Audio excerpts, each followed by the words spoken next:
Thursday, chest day. We are midway through the 8-week guide.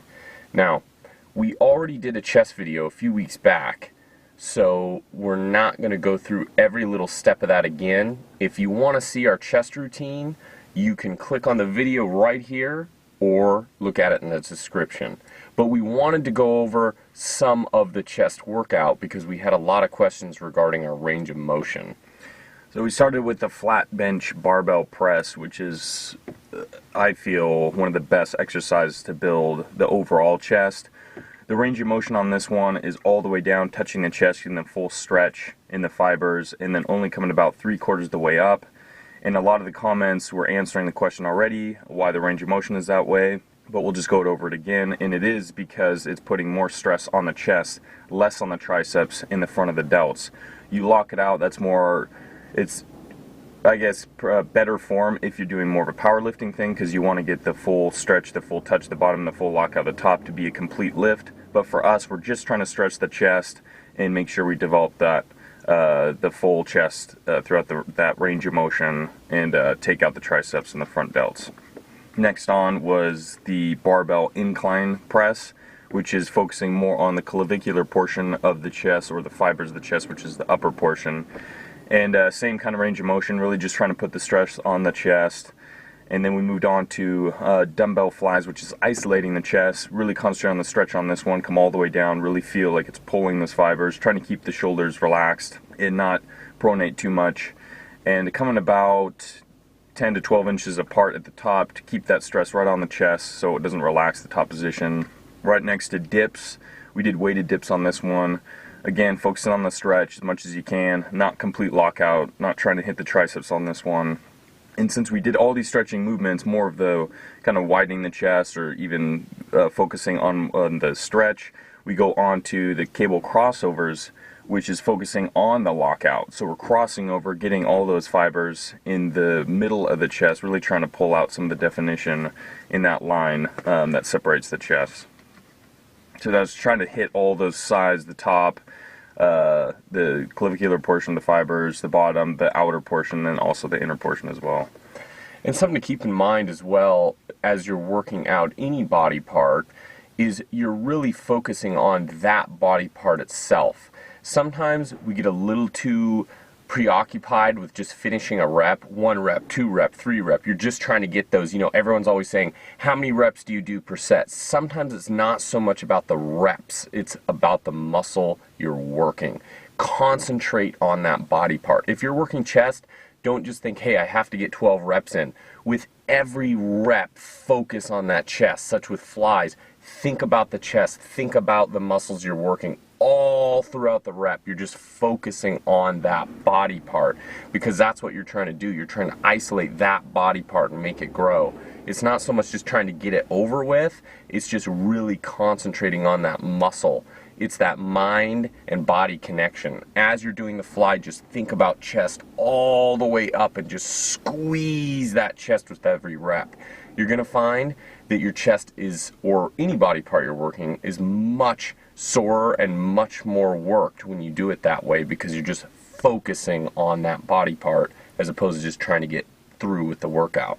So we're halfway through. You've seen a little bit of our food preparation. We keep it pretty similar. We're always making the same stuff more or less. We switch it up a little bit. But as we progress through the final 4 weeks, we're going to change it up a little bit. Yeah, a good point is to not only changing the workouts up, but now concentrate on the food as well. So the food prep is going to change slightly. So let's give a good example of if you're having a cup of quinoa or a cup of brown rice with your lunch, 7 ounces of chicken like we do each day of the week. Now that you're progressing in your body composition, your weight changes, now you need to lessen the caloric intake. So instead of maybe having a cup of carbohydrates, now you have maybe a cup of cottage cheese or something that has less of the carbohydrates. That way you're pushing your body and it's forced to hopefully at that point burn a little bit extra because you're not taking quite as much in. So now you're in the deficit a little bit more than you were the first 4 weeks. The next 4 weeks, you're taking the caloric needs down and still having the protein higher, cutting the carbs just a little bit more. Your healthy fats are still there, but your total calorie needs are lower throughout the day. So now that the intensity is going to bump it up through the workouts, your calories are going to slightly go a little bit more down too, so that way you still get the advancements in the next 4 weeks.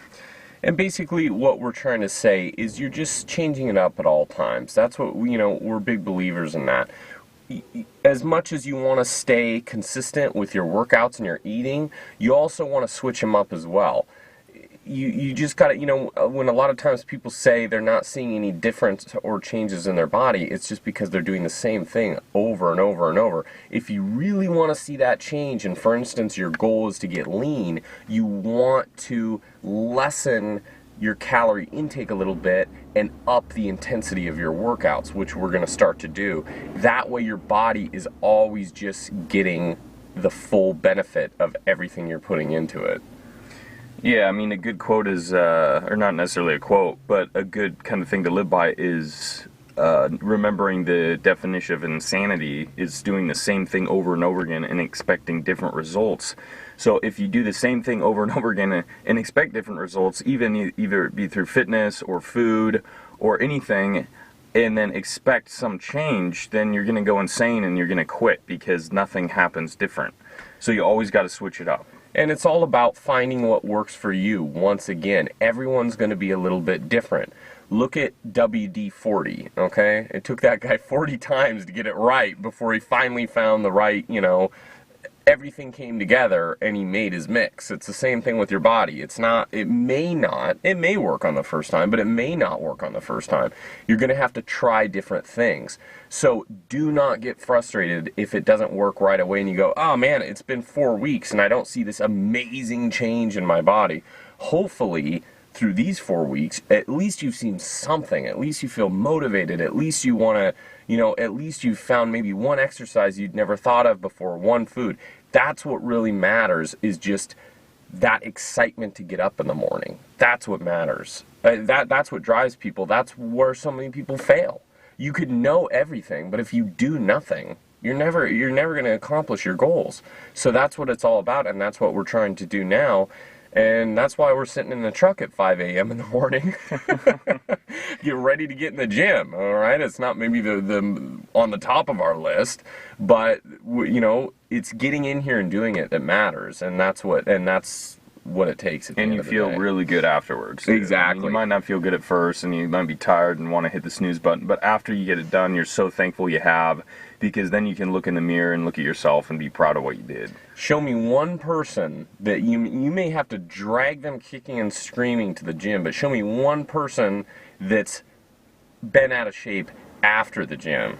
Okay, they're going to be happy and they're just going to go, oh man, I did not want to do that, but I'm so happy I did. And that's really what it boils down to. Your body is fighting you the whole time and your mind is fighting you. But when it's all said and done, it agrees with you every time. Man, I'm glad we did it. And that's what it's all about. Keeping it consistent, staying motivated, and switching it up.